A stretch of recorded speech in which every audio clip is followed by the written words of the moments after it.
भारत ने अब अमेरिका से ही हटकर नाइजीरिया के साथ तेल के लिए एक बड़ी डील साइन कर ली है। साथ ही यूरोपियन यूनियन को अब भारत से एफटीए करने की इतनी जल्दी है कि उसने अपनी टीम ही दिल्ली भेज दी है।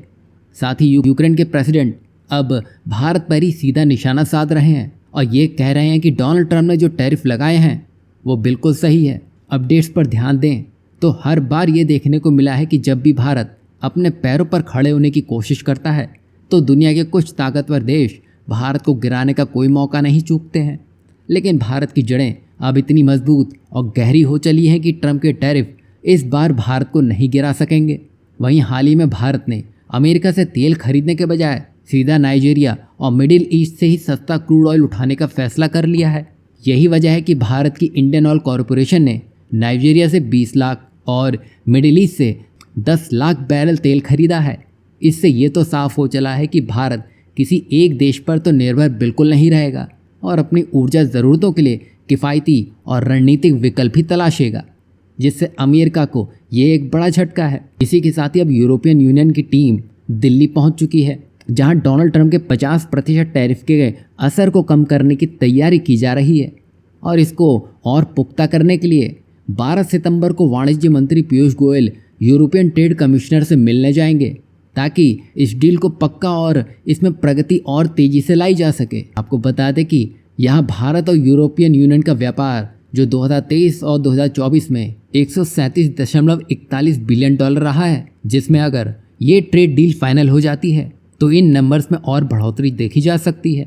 साथ ही यूरोपियन यूनियन के साथ ही साथ भारत कतर के साथ भी एफटीए अगले महीने घोषित कर सकता है, जिससे भारत अपनी ऊर्जा क्षेत्र को और विस्तार दे सकेगा, ताकि बार बार अमेरिका के टैरिफ भारत को तंग ना कर सकें। यही वजह है कि भारत भी इन डील्स को जल्द से जल्द फाइनलाइज करने की कोशिश कर रहा है, ताकि डोनाल्ड ट्रंप और उनके एडमिनिस्ट्रेशन को एक बड़ा झटका दिया जा सके। यहाँ विडंबना देखिए, जो यूरोपियन यूनियन कुछ समय पहले तक भारत की नायरा एनर्जी पर सैंक्शन तक लगा चुका था, आज वो भारत से एक ट्रेड डील के लिए इतना उतावला हो चला है कि वो अमेरिका तक को भूल चुका है। इससे ये बात तो साफ है, अमेरिका और उसके लिए गए हालिया फैसले अब यूरोप को भी परेशान कर रहे हैं। यही वजह है कि वो भारत का रुख करने को मजबूर हो चले हैं। अब यहाँ पर अगर हम अमेरिका की बात कर रहे हों और पीटर नवारो का नाम ही ना आए तो ऐसा कैसे चलेगा। और यही वजह है कि आजकल वो भारत पर कुछ ज़्यादा ही मेहरबान होते दिखाई दे रहे हैं।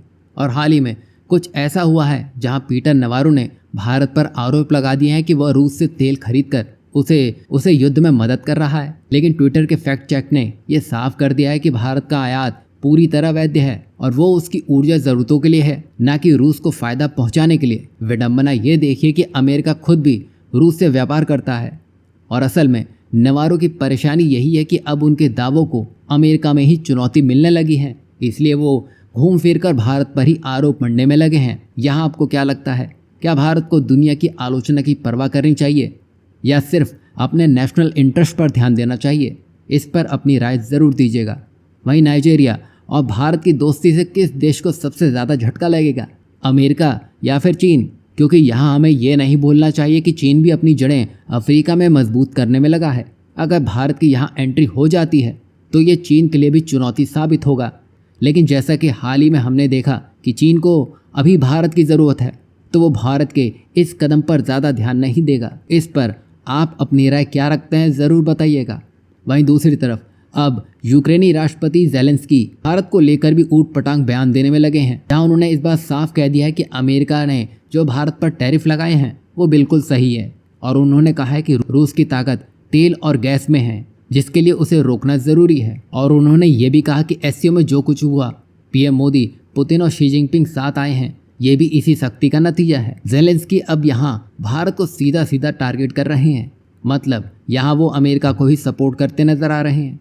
अब अमेरिका यहाँ भारत पर सेकेंडरी सैंक्शन का दूसरा चरण भी लगाने की तैयारी कर रहा है। लेकिन असलियत तो यह है कि भारत को टारगेट करने से रूस पर बड़ा असर नहीं पड़ेगा, क्योंकि चीन लगातार रूस से तेल और गैस खरीद रहा है। यहाँ तक कि खुद अमेरिका और यूरोप के कई देश रूस से ही तेल और गैस की आपूर्ति पूरी कर रहे हैं।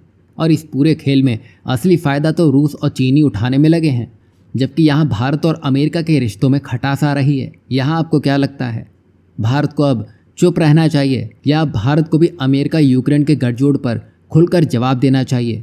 इस पर अपनी राय क्या कुछ रखते हैं ज़रूर बताइएगा।